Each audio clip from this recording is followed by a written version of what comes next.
So for me as a gay man with HIV, it was a lovely little way that just dropped away those inhibitions and that caution and that sense of being a little bit unavailable or whatever, and just made me feel incredibly confident about finding men and approaching men and having sex. I was also fortunate that one of the main times when I did knowingly use it, I connected with a man that I found we had the most extraordinary sex I'd had. It was fantastic. It was very powerful.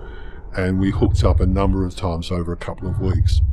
And slowly I began to realise that, in fact, he was a very heavy meth user, and that what our connecting meant for him was I was simply one of many men he was connecting with.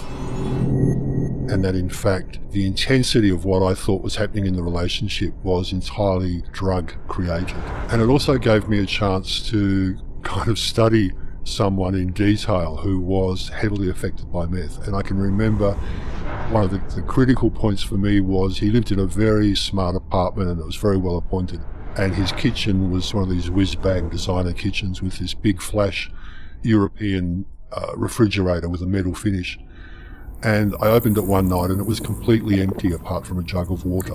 And later I looked back at that and thought, this man doesn't eat, he doesn't shop, he doesn't do any of the normal things that we do day to day because his life was so heavily caught up with meth.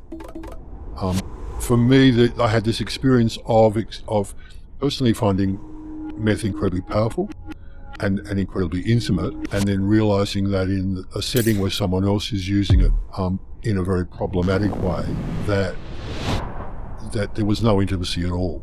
So I came away from that, again, being wary of meth. Now that the popular kind of narrative given out by the positive community is we are well informed and making our own choices, and we use drugs responsibly, and we know what we're doing. And I don't accept that as the full explanation. I know many, many gay men and positive men who've been really fucked over by meth and have not just had a little bit of a problem, but have actually had their lives wiped out. They've lost their jobs, they've lost their money, they've lost their accommodation, they've lost their friendship networks. Those stories are common and fairly substantial. So, no, I don't think the positive gay community really talks enough about this in the full complexity of what's going on. If you talk to people one-to-one, you can open up that discussion. If you talk to people about the number of times they come across people that are using meth when they're on apps and hooking up, they'll again and again talk about how frequent it is, and they'll talk about having very mixed responses to it, and often about how messy it was and disappointing and pointless, etc., to the point where they're cautious about it. This is going to sound like some old fart talking. When I see gay venues now and some of the dance parties that go on, I'm struck by how hard and aggressive and intimidating and unfriendly they actually are as a social event in a social setting. Now there's an edge to what happens in clubs, and it's not uncommon for friends of my age when they go into it to turn around and say, they think they're having fun, but they're not. So there's a cultural definition of what having fun as a gay man means now, which in fact is not such great fun, but it's considered to be.